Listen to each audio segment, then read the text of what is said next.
बिस्मिल्लाहिर्रहमानिर्रहीम। अस्सलाम वालेकुम नादरीन, आप यूट्यूब चैनल देख रहे हैं। मैं इमरान ख़ान हूँ।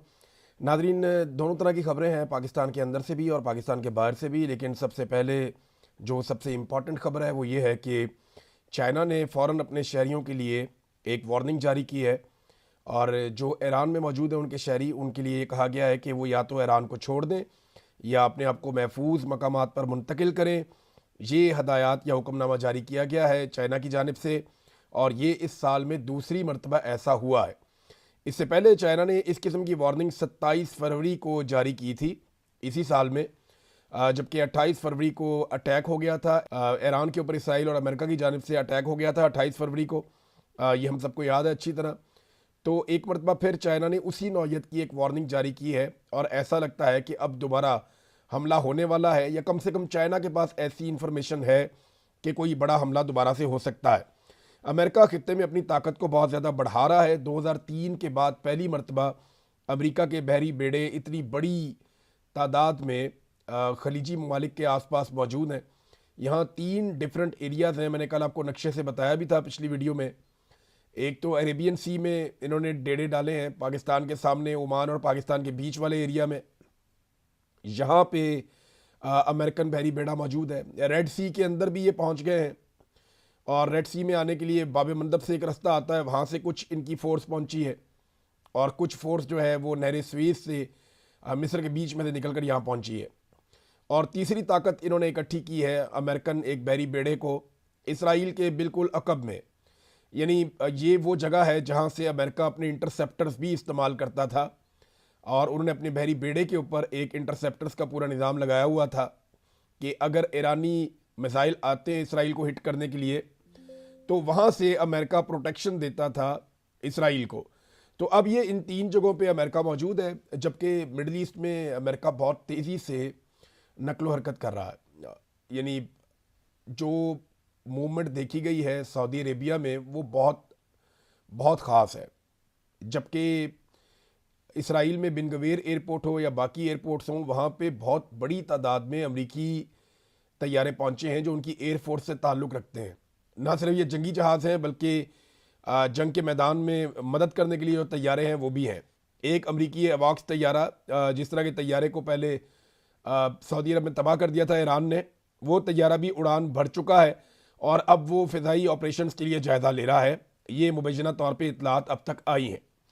अब अमेरिका अपनी ताकत बढ़ा रहा है। चाइना ने फौरी तौर पे अपने शहरियों के लिए एक एडवाइजरी जारी कर दी है, जबकि ईरान ने अगर ईरान के ऊपर हमला हुआ तो इस सूरत में कुछ अहदाफ बता दिए हैं कि इन अहदाफ को ईरान टारगेट करेगा।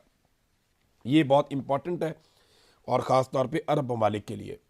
ईरान के सरकारी टीवी ने तवानाई की इन तनसीबात की फहरिस्त जारी की है, जिनके बारे में उनका कहना है कि जंग दोबारा शुरू होने की सूरत में उन्हें निशाना बनाया जा सकता है।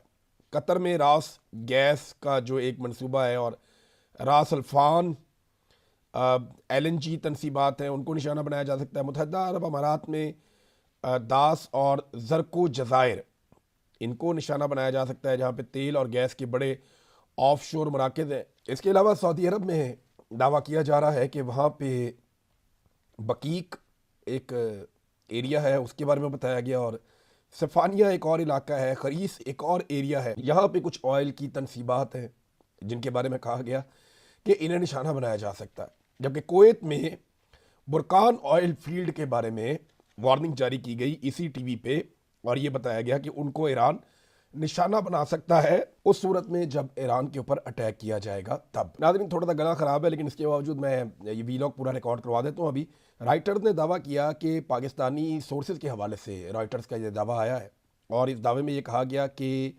अब्बास अराक्ची जो वज़ीर ख़ारजा हैं ईरान के, वो एक छोटे से वफ़द के हमरा जुमे की रात को इस्लामाबाद पहुँच जाएंगे। देखिए, अल्टीमेटली होने तो मुज़ाकरात है। ईरान को और अमेरिका को एक दिन मुज़ाकरात की टेबल पे बैठना पड़ेगा, लेकिन दोनों ममालिक को ये बात समझनी पड़ेगी कि कुछ ना कुछ दोनों को छोड़ना होगा अमन के लिए। ईरान को कोई ऐसा रास्ता निकालना पड़ेगा जिसमें उसकी इज्जत भी रहे, उसकी बका भी रहे, और उसके लोगों की जो है उनके जज्बात भी मजरूह ना हो, और अमेरिका को भी कोई फेस सेविंग मिल जाए। जबकि अमेरिका को भी कुछ ना कुछ ईरान को ऐसा देना पड़ेगा जिसके नतीजे में डोनाल्ड ट्रंप की थोड़ी सुबकी ज़रूर हो जाएगी, लेकिन कुछ ना कुछ फेस सेविंग उन्हें भी मिल जाएगी। तो बीच का रास्ता निकालना पड़ेगा, बड़े बड़े मसाइल का हल निकल आता है। यहाँ पे अल्टीमेटली एक दिन इन्हें बैठना पड़ेगा। लेकिन अगर अमेरिका को ये लगता है कि वो ताकत के बलबूते पे सारे हथियार यहाँ पे इकट्ठे करके ईरान से एक तरफा सरेंडर करवा देगा, तो ये इसके लिए फिर एक नई मुसीबत बन जाएगी। ईरानियों का रिकॉर्ड है कि वो ऐसे सरेंडर नहीं करते और ये ईरानी बार बार कह चुके हैं। बहरहाल मुज़ाकरात के लिए अगर तो ये आ रही है टीम तो बड़ी अच्छी बात है। इराक़ची पाकिस्तान में आ रहे हैं, फिर अमेरिकन भी आ जाएंगे और मुज़ाकरात दोबारा से शुरू हो जाएंगे। लेकिन पाकिस्तान ने बदकिस्मती से दूसरा हफ्ता है इस्लामाबाद रावलपिंडी को बंद किया हुआ है। ये खबर भी रॉयटर्स ने दी है। एक्चुअली रॉयटर्स जो है वो इसी के ऊपर सरकार से रब्ते कर रहा था बार बार, और वो ये जानना चाह रहे थे कि इस्लामाबाद की और रावलपिंडी की बंदिश के पीछे साइंस क्या है, आप इसे खोल क्यों नहीं देते। तो खबर ये है कि इस्लामाबाद को या पाकिस्तानी गवर्नमेंट को, मौजूदा रजीम को, आसिम मुनीर को और शहबाज शरीफ को इस बात पर शक है कि अगर कोई अच्छी डील बनती है तो डोनाल्ड ट्रंप उसका क्रेडिट लेने के लिए खुद पाकिस्तान आएगा। और हो सकता है डोनाल्ड ट्रंप ने किसी मौके पर इन्हें कोई आसरा करवा भी दिया हो, क्योंकि डोनाल्ड ट्रंप ये बहुत अच्छी तरह से जानते हैं कि अगर मैं ये कहूँगा कि मैंने पाकिस्तान आना है तो आसिम मुनीर और शहबाज शरीफ दुगनी मेहनत करेंगे और ज़्यादा जोर लगाएंगे।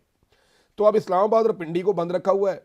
ये जनाब अली दूसरा हफ्ता शुरू हो गया है, लिहाजा सिक्योरिटी का ऐसा इंतजाम इन्होंने किया कि कोई भी छोटा सा वाकया ऐसा ना हो जाए जिसके बाद अमेरिकन ये वजह बना दें कि जनाब डोनाल्ड ट्रंप ने आना था तो यहाँ पे सिक्योरिटी रीजन की वजह से डोनाल्ड ट्रंप नहीं आए। और इससे पहले जो है वो इसी किस्म की बातें की गई थी जेडी वेंस के हवाले से भी, जब वो दूसरी मरतबा आना चाह रहे थे कि जनाब सिक्योरिटी के मामला आते हैं, और ये डोनाल्ड ट्रंप ने खुद भी एक स्टेटमेंट दिया हुआ था। बहरहाल अब वहाँ पे देखें ना, इस्लामाबाद में सूरत हाल ये है कि अदालतें बंद हैं। जिन ममालिक की जंग हो रही है उनकी अदालतें खुली हैं, पाकिस्तान में बंद है। और ये दारुल हुकूमत है। स्कूल बंद हैं, तालीमी इदारे बंद हैं, रास्ते बंद हैं, मार्केटें बंद हैं, कारोबारी मराकज़ बंद हैं, दफातर बंद हैं, रिहायशी इलाके बंद हैं, यानी सब कुछ तो बंद करके रखा हुआ है पाकिस्तान में। और ये पाकिस्तान का दारुल हुकूमत है।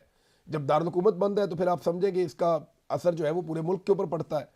और ये कोई अच्छा पाकिस्तान का मैसेज नहीं जा रहा कि आप एक ऐसी मीटिंग करवाना चाह रहे हैं जिसके अंदर आपने अमन कायम करना है, और आपकी अपनी हालत यह है कि आपने अपना दारुल हुकूमत बंद किया हुआ 1 हफ्ते से ज़्यादा हो गया, और आप अपने दारुल हुकूमत में सिक्योरिटी के मामलात को कंट्रोल कर नहीं सकते। दुनिया की सिक्योरिटी के मामलात को आप कंट्रोल करने जा रहे हैं, और हालात इनके ये हो गए कि छोटी सी बात से चिढ़ जाते हैं। यहाँ पे मैं आपको एक खबर देता हूँ। मैं खुद भी ये खबर सुन के मैंने जब पढ़ी तो मैं हैरान हो गया कि ये किस लेवल पे पहुँच गए हैं। खबर ये बताती है कि एक साहब है, उन्होंने बेचारे ने एक मजाक कर दिया, यानी तरनौल फाटक भी आपने हुरमुज़ बना हुआ है, इस किस्म की उन्होंने बात कर दी कि ना ये फाटक खुलता है तो ना आपने हुरमुज़ खुलती है। अब एक बेचारा सोशल मीडिया एक्टिविस्ट है, उसने ये बेचारे ने पोस्ट कर दी। अब पुलिस ने उसको जाके गिरफ्तार कर लिया कि जनाब मजाक उड़ा रहे हैं। वकील साहब हैं राजा इमरान साहब, वो कहते हैं कि इनके प्रोफेशन में या उनके पूरे करियर में पहली मरतबा ऐसा हुआ कि किसी शख्स ने सोशल मीडिया पर पोस्ट लगाई हो और उसके खिलाफ सेक्शन 144 की खिलाफ वर्जी करने का मुकदमा दर्ज कर दिया गया। 144 तो ये होता है ना कि आप हजूम इकट्ठा कर दें, क्योंकि इस्लामाबाद में वो कहते हैं जी सूरत हाल बड़ी नाजुक है, लिहाजा दफ़ा 144 हमने लगाई हुई है। तो ठीक है, आपने दफ़ा 144 लगाई हुई है, अच्छी बात है। लेकिन सोशल मीडिया पे एक आदमी ने पोस्ट की तो इसके ऊपर कह रहे हैं ये दफ़ा 144 की इसने खिलाफ वर्जी कर दी। ये वकील साहब कहते हैं कि मेरे तो अपने करियर में पहली दफ़ा मैंने ऐसी चीज़ देखी है, और वो भी बेचारे ने मजाक किया था। यानी तंज़ो मज़ाक भी अब आप पाकिस्तान में नहीं कर सकते, कोई शहरी कोई मीम भी नहीं बना सकता, कोई बात भी नहीं कर सकता, क्योंकि हुकूमत को बुरा लग जाएगा, हुकूमत पकड़ के बंदा अंदर कर देगी। तो अब ये जनाब मुकदमा दर्ज कर दिया और गैर मामूली सूरत हाल पैदा हो गई और बंदा गिरफ्तार भी कर लिया गया है। नादरीन, ये मज़ाहिया पोस्ट वाला मामला है। अब पाकिस्तान के अंदर क्योंकि हम आ गए हैं तो कुछ चीज़ें मैं आपके साथ शेयर करता हूँ।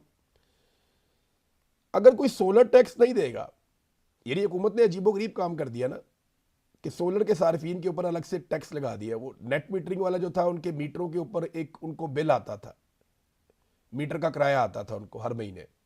ये 1000 रुपया होता था, अभी लोग अपने बिल शेयर कर रहे हैं, कहीं पे ये 3000 से ज़ायद है, कहीं ये 4000 से ज़ायद है। ये क्या चल रहा है? यानी एकदम अब 4-4 गुना मीटरों के किराए आप बढ़ा रहे हैं। तो ये लोग बेचारे जाएंगे कहाँ पे? ये बिजली बना के सरकार को बेचते हैं, और ये तो हिस्सा डाल रहे थे पाकिस्तान की तामीर और तरक्की में, बिजली बनाकर बेच रहे थे, इनकी इन्वेस्टमेंट लगी हुई थी। अब बजाय इसके कि सरकार इनको ऑनर करती, इनको कोई बेनिफिट देती, जैसा कि सरकार ने इनसे वादा किया था, सरकार इनसे तारों के और मीटरों के पैसे ले रही है और हर महीने किराए के तौर पे ले रही है, और उन चीज़ों का किराया ले रही है जो इन्होंने खरीद कर लगाई हैं। यानी इन्होंने पैसा जमा करवाया ठीक ठाक, उनकी गारंटियां जमा करवाई हुई हैं इन्होंने। तो अब फर्ज करें अगर सोलर टैक्स जो हुकूमत लगाने जा रही है या जो कुछ भी हुकूमत कर रही है सोलर टैक्स के नाम के ऊपर, अगर कोई आदमी नहीं देता तो हुकूमत क्या करेगी? लोग सवाल पूछते हैं ना, हुकूमत क्या करेगी? हुकूमत के लोग आएंगे, घर से आगे सारे सोलर खोलेंगे, उतारेंगे, गाड़ियों में रख के साथ ले जाएंगे, ये करेंगे? या सूरज के ऊपर कपड़ा डाल के उसको अंधेरा कर देंगे, जनाब सूरज की रोशनी आपके लिए बंद हो गई है, क्या करेंगे? मसनूई बादल बनाएंगे, बना के लाके सूरज के आगे खड़े कर देंगे, किस तरह करेंगे? ये इंतहाई नामुनासिब है। या तो आप मुल्क के अंदर पूरी बिजली दे रहे हो, सस्ती बिजली दे रहे हो, तो फिर आप ये कहें जनाब आप अपनी बिजली पैदा नहीं कर सकते, क्योंकि आप अपनी बिजली पैदा करेंगे तो आप हमारी बिजली नहीं खरीदेंगे, हमने आपके लिए इजाफी बिजली बनाई हुई है और बहुत सस्ती बिजली हम आपको दे रहे हैं। या तो आप ये कर रहे होते। बिजली की कीमत आपने 4 गुना बढ़ा दी है, 1 यूनिट इस्तेमाल करते हैं 3 यूनिट के हम पैसे देते हैं, लोड शेडिंग उसके बावजूद हो रही है, और गवर्नमेंट ने खुद पॉलिसी बनाकर लोगों को मजबूर किया कि वो सोलर लगाएं। कई लोग तो बेचारे ऐसे हैं, ये कहते हैं जी अमीरों को हम निशाना बना रहे हैं। बहुत सारे ऐसे लोग हैं जिन्होंने अपने जेवर बेच के, अपना कीमती सामान बेच के, उन्होंने सोलर लगाए अपनी छतों के ऊपर कि चलो बिलों से तो हमेशा के लिए हमारी जान छूट जाएगी, कि हमें बिल नहीं देने पड़ेंगे। वो 25-30 साल का एक फार्मूला हमारे पास आ गया, हम बिल नहीं देंगे और इसको मेंटेन करके एक नए तरीके से चलेंगे। वो बेचारे जिन गरीबों ने लगाए हुए थे उनके सारे अरमान तोड़ दिए, उनकी जमा पूंजी भी खर्च करवा दी सोलर के ऊपर, और अब उन्हें डबल पैसा पड़ रहा है। सोलर पे अलग पड़ गया, सरकार अलग से उनकी जेब काटने के लिए आ गई है। इमरान खान साहब के बेटों ने कुछ इंटरव्यूज दिए, मैं उसके बारे में भी बात करता हूं, लेकिन उससे पहले गंदम की खरीदारी का वक्त आ गया। निजी कंपनियां कुछ खरीदारी के लिए सामने आई हैं, मगर अभी तक की जो कार्रवाई डाली जा रही है ना, मेरी कुछ किसानों से बात हुई है, उससे ऐसा लगता है कि हुकूमत और माफिया मिलकर किसान की कमर तोड़ने वाले हैं। ये मैं वक्त से पहले खबरदार कर रहा हूं, मैंने पिछले साल भी बताया था कि ये किसान को बहुत बड़ा डैमेज करने वाले हैं, और पिछले साल इन्होंने किसान को डैमेज कर दिया था। इस साल किसान बड़ी मुश्किल से खड़ा हुआ है, क्योंकि सैलाब की वजह से उसकी जमा पूंजी पहले ही ज़ाया हो गई थी, और बड़ी मुश्किलों से कर्जे पकड़ के उधार लेके किसान ने अपनी गंदम लगाई हुई है, और अब उसको लूट मार करने का जो टाइम आ गया है, ऐसा लगता है कि किसान की कमर तोड़ देंगे माफिया और हुकूमत मिलके। मगर अपोजिशन इस सारी सूरत में गायब है। बिजली के खौफनाक बिलों का मामला आया, अपोजिशन गायब। सोलर के ऊपर टैक्स लगाने का मामला आया, अपोजिशन गायब। गैस के बिलों पर अपोजिशन गायब, बिजली की लोड शेडिंग पर अपोजिशन गायब, पेट्रोल की कीमतों पर अपोजिशन गायब, इस्लामाबाद रावलपिंडी की बंदिश अपोजिशन गायब। दर्जनों शहरी एहतजाज के दौरान चौथी मरतबा पाकिस्तान में गुज़िश्ता 3 सालों में शहीद हो गए, अपोजिशन गायब। पाकिस्तान तहरीक इंसाफ के लोगों ने आखिरी एहतजाज इमरान खान की फैमिली के खिलाफ किया था, मुझे जहां तक याद है। यानी इमरान खान की फैमिली ये क्यों करती है, वो क्यों करती है, आखिरी एहतजाज उन्हीं के खिलाफ देखा है मैंने। स्ट्रीट मूवमेंट का कोई इलम नहीं वो किधर गई। एक इमरान खान ने हुक्म दिया था स्ट्रीट मूवमेंट चलाई जाए, तो स्ट्रीट मूवमेंट के नाम के ऊपर जाके थोड़ी सी पॉलिटिकल एक्टिविटी करते हैं और कह देते हैं जनाब ये स्ट्रीट मूवमेंट चल रही है, वो भी गायब हो गई है। किसी बात के ऊपर इन्होंने अभी तक अपोजिशन नहीं की। देखें, अगर अपोजिशन नहीं करनी तो घर जाए। अवाम का बजट क्यों खा रहे हैं, तनख्वाहें क्यों ले रहे हैं, अवाम के वसाइल क्यों ज़ाया कर रहे हैं? यानी इतने वसाइल ज़ाया करने से बेहतर है अगर आपने अपोजिशन नहीं करनी तो आप घर चले जाएं। मुझे कभी कभी ऐसा लगता है कि पाकिस्तान तहरीक इंसाफ को, क्योंकि पाकिस्तान के अवाम ने हुकूमत बनाने के लिए मैंडेट दिया था, लेकिन आसिम मुनीर साहब ने उनका मैंडेट छीन के इनको अपोजिशन में बैठा दिया। लेकिन आज भी शायद पाकिस्तान तहरीक इंसाफ ज़हनी तौर पर हुकूमत में बैठी हुई है, क्योंकि वो हुकूमत के खिलाफ किसी किस्म की ना कोई तहरीक चलाती है, ना हुकूमत को किसी किस्म का कोई टफ टाइम देती है। किसी एक मामले के ऊपर ये गरीब पाकिस्तानियों के साथ, मजबूर पाकिस्तानियों के साथ खड़े हुए हो। स्कूल इन्होंने बंद कर दिए, पेट्रोल की कीमतें कहां से कहां लेकर चले गए। आलमी मंडी में आज भी उतनी नहीं है जितनी इमरान खान के दौर में थी।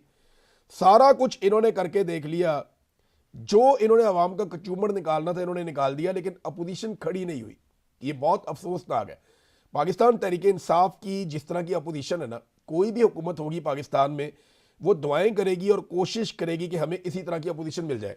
अब जरा इमरान खान साहब के बेटों की बात सुन लें। इमरान खान साहब के बेटों ने इंटरनेशनल मीडिया को एक मरतबा फिर इंटरव्यू दिया। उन्होंने कहा तकरीबन 4 साल हो गए हमने अपने बाप को नहीं देखा, हमारी उनसे बात तक नहीं होती। ईद पर हमारी थोड़ी देर के लिए वालिद से बात हुई थी। हमारी जब इमरान खान से बात हुई तब उन्हें आंख का शदीद मसला हो चुका था। उनकी कोशिश है यानी पाकिस्तानी एस्टेब्लिशमेंट की वो बात कर रहे हैं कि आलमी सतह पर अपना इमेज बेहतर करें और इंसानी हकूक़ की खिलाफ वर्जियों और जमहूरियत की जो वो गुज़िश्ता चंद सालों से तौहीन कर रहे हैं उससे दुनिया की तवज्जो हटा सकें, इसलिए ये भाग दौड़ भी कर रहे हैं आजकल। मेरे वालिद मुल्क के सबसे मकबूल इंसान हैं, कासिम खान ने कहा, और वो इस करप्ट निज़ाम के ख़िलाफ़ खड़े हैं जिसे ये सब मिलकर बरकरार रखना चाहते हैं। ये एक करप्ट रियासत है जिससे वो जितना हो सके फ़ायदा उठाते हैं और इसे इन लोगों में तकसीम करते हैं, वो आपस में तकसीम करते हैं लूट मार करके। हमारे वालिद अपनी बिनाई का 80% खो चुके हैं। वो कई महीनों से अपनी आंख के बारे में शिकायत कर रहे थे, लेकिन उन्हें नज़रअंदाज किया जाता रहा। अब जाकर उनका इलाज शुरू किया गया है, जो कि वक्त पर होना चाहिए था, मगर देर से हुआ। उनकी आंख की हालत अच्छी नहीं है। हमें इस बात की कोई मालूमात नहीं कि यह मसला क्यों पेश आया। हमें कोई मेडिकल रिपोर्ट भी फराहम नहीं की गई। सब कुछ छुपाया जा रहा है। इमरान खान के बेटों ने ये इंटरव्यू दिया चैनल 4 को। इसके बाद जो इमरान खान साहब के बेटों ने कहा वो भी आप सुन लें। उन्होंने कहा जी कि पाकिस्तानी हुकूमत ने हमें पाकिस्तान जाने पर गिरफ्तार करने की धमकी दी हुई है। उन्होंने कहा कि अगर आप पाकिस्तान आए तो आपको गिरफ्तार कर लिया जाएगा। हम फिर भी पाकिस्तान जाना चाहते हैं, लेकिन अब हुकूमत पाकिस्तान हमें किसी भी किस्म की स्पेस देने के लिए तैयार नहीं है और हमारा वीज़ा भी जारी नहीं किया जा रहा। हम वाशिंगटन गए थे, हमारी बातचीत हुई थी, वहाँ से रद्द-ए-अमल आने वाला था कि हुकूमत पाकिस्तान ने मशरिक में अमरीकी पपेट हुकूमत बनने की हर मुमकिन कोशिश शुरू कर दी। वो कहते नहीं, हम अमेरिका गए थे, हमने वहाँ जाके बातचीत की थी ह्यूमन राइट्स के हवाले से, हमें लग रहा था बातचीत बन जाएगी। हमारे साथ उनके साथ वादे भी किए गए थे। मैंने आपको तब रिपोर्ट भी किया था, ओवरसीज़ पाकिस्तानियों ने भी बताया था, और मैंने उनके हवाले से आपको ये दावे उनके रिपोर्ट किए थे कि उनका ये दावा है कि कॉल आने वाली है और वो अमेरिका में हालात जो है वो तब्दील होने वाले हैं। तो ये डोनाल्ड ट्रंप ने बहुत दावे और बड़े वादे किए थे डोनाल्ड ट्रंप ने पाकिस्तान तहरीक इंसाफ के लोगों से, जो उन्हें जाकर मिलते थे। इसी तरह जब ये रिचर्ड ग्रेनल वगैरह मिले इन्हें, कासिम को और सलमान को, तो उन्होंने इनके साथ भी बातचीत की। वो कहते जी हमारा तो मामला बनने वाला था कि रद्द-ए-अमल आने वाला था। हम वाशिंगटन गए, वहाँ हमारी बातचीत हुई थी। हुकूमत पाकिस्तान में मशरिक में अमरीकी पपेट हुकूमत बनने की हर मुमकिन कोशिश शुरू कर दी। उन्होंने पहले डोनाल्ड ट्रंप को अमन के नोबेल इनाम के लिए नामजद किया, फिर उन्होंने अपने मिनरल्स अमेरिका के हवाले करने की कोशिश की। उन्होंने क्रिप्टो करेंसी के जरिए खुशामद की कोशिश की। उन्होंने हर वो काम करने की कोशिश की जिसके खिलाफ इमरान खान स्टैंड लिए खड़े हैं। यानी ये आप ध्यान में रखें कि क्रिप्टो वाला मामला जो है ना, ये छोटा मामला नहीं है। बिलाल बिन साकिब, ये एक नाम आपने याद रखना है। इनका नाम इंटरनेशनल मीडिया की जीनत बन चुका है पाकिस्तान के हवाले से, और इनके ताल्लुकात इस वक्त जो ट्रंप एडमिनिस्ट्रेशन के अंदर अहम लोग हैं उनकी फैमिली और बच्चों के साथ है। और ये वो जरिया है जहां से फील्ड मार्शल आसिम मुनीर ने वाइट हाउस तक का रास्ता ढूंढा है, और इसके बारे में एक नहीं मुतअद्दिद खबरें पहले ही छप चुकी हैं। नाज़रीन, एक और बात इमरान खान के बेटे ने कही। उन्होंने कहा जी फरवरी में जब इमरान खान को रात के अंधेरे में सरकारी अस्पताल लाया गया तो एक नौजवान ने गाड़ियों की वीडियो बना ली, इन्होंने उसको भी उठा लिया और आज तक उसे नहीं छोड़ा गया। ये हैदर सईद की बात कर रहे हैं, वो बेचारा वीडियो बनाया, उसके बाद उसको भी गिरफ्तार कर लिया। तो पाकिस्तान में हर वो आदमी जो आवाज़ उठाता है या बोलना चाहता है उसे गिरफ्तार कर लिया जाता है। फिर इमरान खान के बेटे ने कहा कि मेरी ख्वाहिश है कि मुस्तकबिल करीब में पाकिस्तान में आज़ादाना इंतखाबात हों, मेरे वालिद आज़ाद हों, साफ़ और शफाफ इंतखाबात हों। इमरान खान 95% अवाम के नुमाइंदा हैं और वो पाकिस्तान के वज़ीर-ए-आज़म होंगे, लेकिन अभी कोई बेहतरी दिखाई नहीं दे रही। तो नाज़रीन, ये तो है जनाब सूरत हाल। पाकिस्तान तहरीक इंसाफ इमरान खान साहब की पार्टी है, लेकिन क्या वो इमरान खान साहब की पॉलिसी पे अमल कर रही है, इसके ऊपर हम बात करेंगे, क्योंकि कुछ चीज़ें डाटा मैंने आपके साथ शेयर करना है। लेकिन इस वीलॉग में अब तक के लिए इतने। अपना ख्याल रखिएगा, अपने इस चैनल का भी। अल्लाह हाफ़िज़।